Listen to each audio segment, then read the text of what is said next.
Hi, my name is Morgan Howard. I'm the Communications Manager for the Idaho STEM Action Center. I'm joined today by Dr. Amit Jain with Boise State University to talk about cybersecurity and computer science and how that ties into AI. Dr. Jain, could you introduce yourself, please? Yeah, so my name is Amit, and I am a professor of computer science at Boise State in the computer science department. Previously, I was the chair of the department for the last 6 years, and I just, went back to being a professor a couple of months back. Awesome. So tell me a little bit more about your current position and the training and the experience that led to your current career path. Yeah, so as a professor of computer science, I have a PhD in computer science that I got. Before that, so I started my, whole path. I did a bachelor's in computer science and computer engineering. While I was undergrad student, I created a startup company. It was a financial tech company. So I started a financial company. I did not have a job. My company was successful. I sold my shares in that, and then I went to a national lab at Fermi National Lab outside of Chicago, and I did some research there in, very large scale computing kind of stuff. Once I finished that, then I realized was interested in more research. So then I went and did a PhD. After doing PhD, ended up in Idaho because of the beautiful outdoors. I had job offers from Silicon Valley and Chicago and DC, but I never even heard of Idaho. And they called me to visit here, took me hiking up at Schaefer Views, and I was like, this is awesome. So, and we've had a great time, especially with the boom in tech industry, which I've been part of in a lot of ways. I did help with the startup here too, while I was a professor, and I've been on board of several startups. I'm also serve as the board of directors for Trailhead, which is I don't know if you heard of Trailhead, which is an organization Mhm. that helps startups succeed. So I'm on their board for the last 2 years also. Wow, you're like really established in the community. I'm so glad that you're here and that you got taken on that hike and fell in love with Idaho and came. Yeah, That's awesome. yeah. So, how does cybersecurity affect those of us who are not as entrenched in the computer science world? How does cybersecurity affect our lives, both in like really obvious ways and in more subtle ways that we might not notice? Yeah, so security is like a different area than cybersecurity, right? Cybersecurity has to do with, the software, the hardware, the all the electronic infrastructure that we depend on, right? Security has always been an issue. There was a Trojan horse back in the Greek days. That's how they got through the gate, right? Well, now we have Trojan Right. horses in software to hack into a system. So this concept of security has been around a long time. But because now we depend on software for all of our major functionality in life, then it becomes a much bigger deal. So obviously it affects everybody, right? Obviously you don't want your bank account hacked, right? And money taken out. So that's the obvious one. If I'm, using any website on the internet, I want to make sure that my credit card information is not stolen. Or if I'm a merchant and I'm selling something on the internet, I don't want someone to come and like destroy my website or modify it and make it inoperable. I mean, this happens all the time where, I would say criminals, calling them hackers is giving them too much importance. So criminals will, hijack a website, and then the business person has to pay you so much money to get it back. Mhm. Uh, Same thing is true. Like in medicine now, software is very important, right? Not just for patient data, but actually now a lot of the actual medicine is done with the help of software and robotics and so on. We definitely want that to be protected. We don't want that open to people coming and messing with it. So it's really literally in everything, right? You're driving a car. These days, most cars are built, basically they're a software machine running on wheels. So you don't want someone to be able to hack your car and be able to control it. So I think it's literally in every aspect of our life at this point. So, the biggest things, obviously, financial, medical, and Mhm. healthcare, um, transportation, obviously planes, trains, all of them use a lot of software these days. So it Mhm. software underlies all the major systems in life. And I guess you wouldn't care if Facebook got hacked, but some people would. Like, you deleted all my friends, right? So Yeah. even our social lives, we depend on software, right? For example, I Mhm. really enjoy the meetups, right? So there's this meetup software, it's Google Groups, and where you meet people of similar interests. Like there's a Idaho hiking meetup group, very nice. They do great Mhm. hikes. So it's software that's connecting. I would never know these people except through this piece of software. So I wouldn't want that to be messed around with, right? So it's in every aspect. And I think some of the subtle things that it affects us is there is a cost to it. Hmm. So we're paying the cost when criminals are going and attacking websites and attacking software. Then we pay the cost because we have to invest a lot more money in protecting them. So we all as a society pay the cost, right? So the Hmm. stronger we can build our system, the less cost we have to pay because every time there is a breach or something, it's very expensive either for the company or for the government or for an individual. So I think that's the other part. The one thing I did not mention that's really critical is critical infrastructure. So critical infrastructure Hmm. would be power, gas, all of the things that all our systems depend on, like water. So nowadays, even like the water system, if you look at Suez Water or if you look at Idaho Power, they're using Hmm. software and they hire a lot of computer science students to help them with managing and protecting the infrastructure. Uh, Obviously crime has become such a big thing because there's also now cyber warfare, right? Countries that are developing their own cyber defense systems, right? And we have countries that are not friendly to us and they want to attack it. And so even at the level of war, people have war that's through software, right? Now, if Yeah. that's the only kind of war we had, that wouldn't be so bad because nobody really dies. And, okay, that's not true. You could take over a drone and kill people with that. So that potentially is there. So I think it's all kind of intermixed. So critical infrastructure is also another big one where software has become very dominant. And with software comes the issue, we have to protect it. So cybersecurity becomes an issue. So, so, Okay. so there's both things, right? We have all these things that software makes our life better. So we want Hmm. to protect them. But then Right. there's also we're paying the cost when we don't protect them well, and we're all paying the cost, right? Either direct damage to somebody or some organization, or increased cost in whatever we buy, right? Because the cost goes up Right. to the company. Wow, that is a really thorough answer. That was amazing. Thank you. So I want to talk about what projects or work are you doing in cybersecurity and computer science as a whole right now? What impact do you foresee the work that you're doing having? Yeah, actually, my work is very interesting specifically. So I will talk about a group of faculty. So there was myself, Yeah. Dr. Hoda Meher, she's another professor in computer science, and Dr. Gabby Dagger. So there's three professors in computer science, and then a professor in political science. So Dr. Jacqueline Hmm. Kettler. So we've been working with political science, and what we have been doing is a variety of different projects. So our main collaboration is with the Idaho Secretary of State. So the new secretary is Phil McGrain. It was before that was Hmm. Bernard Dempsey. So we've been working with two different secretary of states, and we have done a variety of projects. So we've done things like cybersecurity tabletop exercises. So we set up a Hmm. whole cybersecurity exercise where we simulated 6 months from before the election all the way to election day, all in one day. And we ran that exercise, and we helped design it for the Secretary of State. All the people from different counties, the election officials came. This was a few Hmm. years back, and then we ran this whole exercise. FBI was involved, Facebook, all these kind of things. Hmm. So we designed Wow. that, help them experience the kind of issues that might come up. We ran that a couple of years ago, a couple of times. So that was one project. We also worked on developing an app for the day of the election, reporting any issues. Idaho has Hmm. interesting ones. I think the Secretary of State told me a story. There was one time an election polling location what people couldn't get to it because a bunch of goats had escaped and they were blocking people from getting it. So it was goats causing a cybersecurity issue. That would only happen in Idaho, right? But That's amazing. yeah. So we did some work on can you develop a framework that can be used. My specific work has been different. So I've been working more directly with the Secretary of State on and me and my students have been working on election security. So what Hmm. we're looking at in voter registration data. So we look at the voter registration data with the help of Secretary of State. So we have a direct agreement with them. So our software will just look through and see are there any issues that they need to fix and clean. So it's automatically looking and making the data cleaner. We've done 3 rounds of that over the last 2 years, and each time the data is becoming cleaner and better. And the number of things we found is very small, but the thing is we can catch them. And the Secretary of State can say, look, we have the software written by independent party that's Hmm. verifying that we have all this correct.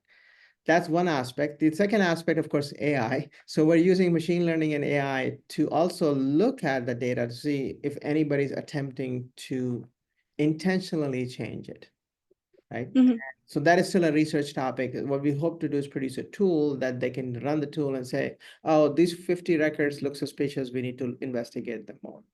But also what it does is allows the Secretary of State eventually say, we have more confidence in our election because not only we have these processes in place, but we run this AI tool or software on top of that to double check anything that we might miss. So that's been a long project. So there's actually a PhD student that's his thesis. That's what he's working on. And the idea really would be eventually would be we want to share these tools with other states and make it kind of be public domain. So we have received some funding through the Idaho Secretary of State and Department of Homeland Security for it in the past. So Mhm. that's that's just a specific project, but there's a lot more things people are doing in cybersecurity, especially at Boise State and other universities. Wow, that's like really important and impactful work. I'm super glad to hear about this. Right. And it's all AI. So, what careers are available in cybersecurity, and what kind of training do like students now or people who are looking to enter the world of cybersecurity? What kind of training do they need to pursue to be able to build a career in cybersecurity? Right. So, if you, as you can imagine from my previous answers, careers in cybersecurity are going to be available widely, right? Because every Mhm, industry depends on software to do it. Even agriculture these days, all precision agriculture, it depends on it. Utilities, mhm, everything. So, cybersecurity is going to be important. Careers are going to be available in a wide variety of areas. mhm, So it would be just like a normal company, like a company like Clearwater Analytics, which is doing financial, software in Boise. A company like Count, mhm, which is part of Equifax, which are doing credit card transactions. So I mean, any of these companies will have needs. A large company like Micron or HP, they have the needs too because they have sensitive data that don't want competition to steal or right. modify. So there's going to be needs there, but there's another big need is going to government organizations, right? So now we have the National Security Agency, Department of Defense. They're constantly trying to hire our students. They're sitting in our classroom talking to students because they have a lot of need for cybersecurity experts. Um, the army, in the military, of course, will need cybersecurity because that's now official. That's really a part is one of the divisions. So you had army, military, navy, but really it's going to be cybersecurity. It's going to become a separate division. So they give Mhm, a lot of scholarships and things. So the idea is that we'll give you scholarship and then you have to serve the country, go work for the military for 2 or 3 years. So there's mhm. lots of careers there, government organizations, infrastructure. So utility companies, power, gas, water, all those, they will hire cybersecurity people. Healthcare is it's a big one in healthcare. It's really literally pretty much any industry that uses software. Yeah, so the careers in cybersecurity are just as entrenched as cybersecurity and computer science is in our life. They're Right. all over. Yeah. But then I should also point out, in terms of training, so cybersecurity is very, very widespread, right? So you can work in the cybersecurity area without necessarily having a computer science background. Mhm. I want to kind of Tell me separate. more about that. Yeah, so separate that out because a lot of cybersecurity is also human behavior and policy. So you could Mhm, come from a political science background and become work in cybersecurity. You could come from psychology background or criminal justice background and work in cybersecurity because they behave differently, and you want to study their behaviors and be able to predict. Also, a lot of cybersecurity is, we want humans to have good practices, right? We all like don't want to have a long password or have a complicated way. Like it would be nice if a little probe comes into my brain and really verifies my identity, but I don't want to do that. So, so, there is how do you get people to adopt better practices? So there's psychology, political science, criminal justice, and then of course, the actual technical side, which resides in computer science, but there's also math because it's like encryption, cryptography comes from the math area. So it's a mixture of that. So if you notice that, if you look at the kind of degree plans that are available, for example, at Boise State, where I work, are mhm, widely, they're over a wide area. So you can do computer science degree with a cybersecurity emphasis. That's going to be the most technical kind of engineering degree. You can do what we have is core, which is cybersecurity operation and resilience, and that's more about not writing or creating the tools that catch the bad guys, and it's always guys, sorry, it's not gals, but it's more to do with how do we use the tools and in actual operation. So that degree is also available at Boise State. It's actually an online degree, very popular. I think has almost Mhm. 300 students in it. So that one doesn't do a lot of programming or a lot of math. It's more about how do we use the tools and the processes and set up the processes. We also have, at the undergraduate level, we also have a cybersecurity minor that any student can take, right? For example, you might be a communication major, but you take a cybersecurity minor, so you know a little bit about it, and you can apply it to your field. What's the biggest cybersecurity threat in communication? You tell me. That is an excellent question. I mean, one of the big things that we worry about a lot is, I believe it's called social engineering.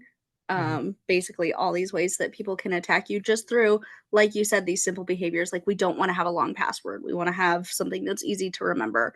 That's not as hard to guess. I'll give you another one, deep fakes. Yes, oh my goodness. I have not even had the strength or courage of my character yet to, Yeah. like, approach that in a real way, and how would we react if that comes into Right, our right. agency? Um, These are big things. These are big things, and so deepfakes and with the use of AI can really fool people, right? So I mean, most people aren't aware, but there's a startup in Boise called Deep Truth. Well, then change the name Oh, to Swear, like I swear this is true. But so yeah, I started by local entrepreneur Jason Crawford. I'm on their board as well, and they have already got 5 or 6 patents. I don't know the exact number down. So wow. got a prototype out, and the idea really is people can use that, and so that any of their clients can verify in a independent manner that this is authentic and not fake. So each Wow. application is affected by it, right. So it's so sometimes AI is helping us prevent cybersecurity, and sometimes, and of course, AI also helps you do cybercrime. Right. So I think there is so people can get a minor and get training, some experience for that. Then we at the even simpler level that we have cybersecurity for all. It's just a certificate. It's I think only Mhm, 3 or 4 classes. So that's really just more for anybody that's going to be in government policy. They're like, I just want to understand the terminology and what am I talking about? What is phishing? What is this? So so we have a whole range of degrees available. Oh, we don't have a separate specific degree in cybersecurity. You have to do computer science with cybersecurity, or you do the core program. But mhm. some schools will have a computer science degree and a separate cybersecurity degree. So their cybersecurity may have 2 years of computer science, 2 years of cybersecurity. It's kind of a mix. So it's kind of a mixture of that. But those are the various things students can do. So you can do computer science with cybersecurity or core program. Or you can do whatever your field is, like could be medicine, Mhm. but you do some cybersecurity minor or courses so that you have awareness, because these days almost everybody needs the awareness. Yeah, so it's really easy to tie into whatever education Right. people decide to pursue. Yeah. All right. Well, we have reached almost the end. I just have one more question for you. Thank you so much for joining me today. So, my final question for you is, what is the most important thing that you want the general public to know about cybersecurity? I will add something controversial. Yeah. Okay, let's hear it. So far we talked about how important cybersecurity is, right? And Hmm. there's a lot of news, right? It seems like every day some company has been breached or some organization has been breached and the data has been stolen. So we get a lot of this news, and that can be frightening. Hmm. I think so. I have a couple of take-home messages. First of all, almost all companies and organizations are very aware, and they're using good practices to protect the data. But I mean, no matter how much protection you do, you can still things can still be stolen because of social engineering and other things. Hmm. But the second thing I want to point out is it's not as bad as it sounds. I mean, the Okay. chances that any one of us is going to be seriously affected by cybersecurity, it's not as high as getting in a car crash. Like, it's not as high as Right. you. Now, your data might get stolen, but doesn't necessarily mean that the criminals will necessarily do something with it. A lot of times they just want to see if they can get the data. So Okay. I'm saying that it's not as bad as it sounds. Now, it is true. Um, like, if you have a home, you're not as worried about your home getting broken into, especially if you live in, in Treasure Valley. But the problem is your home is a physical thing. So if you put a Mhm. server somewhere on the internet, 10,000 people can attack it per second. Right. 10,000 people cannot come to your door and try to break in. They can't even get in. The There's line, no room. yeah, the line will be like 10 miles long. So it is different. So I'm just saying, yes, it's true that when you're doing stuff over the internet, it's a lot easier to attack than physical. Mhm. But given that, it's not that everybody's stuff is getting stolen all the time. Because sometimes if you look at the news, it seems like that. But the thing is, the news has to hype it because companies have to be held accountable. Organizations have to be accountable. You have our data. What are you doing with this? So every time there's a break-in, we do want to cry and scream. Mhm. But on the other hand, it's not as bad. It's not like everybody's stuff is getting stolen all the time. So So it, I think it sounds like what you're saying is it's something that's worth taking seriously, but yeah. not necessarily something that is worth having a great deal of anxiety about. Right, right. Because the improvements are happening, every day. People are putting in better processes. There's better technology available, and I think there is a good hope that AI might help cybersecurity crime, may help fight cybersecurity crime far better than we've been able to so far. And which is why Wonderful. So the it's future looks interesting. bright. Yeah, yeah. It's interesting that AI is going to enable more cyber crimes, but it Mhm. might help us fight them more effectively. So Right. overall, we might be in a better place like 5 years from now. Wonderful. So it sounds like you're optimistic about the future. After talking to you, I'm optimistic about the future. Thank you Yeah, so much for joining me and for, teaching me more than I knew. I know a lot more about cybersecurity now than I did 30 minutes ago. So thank you so that much is for good. joining me. You are welcome and have a great day. Thank you so much.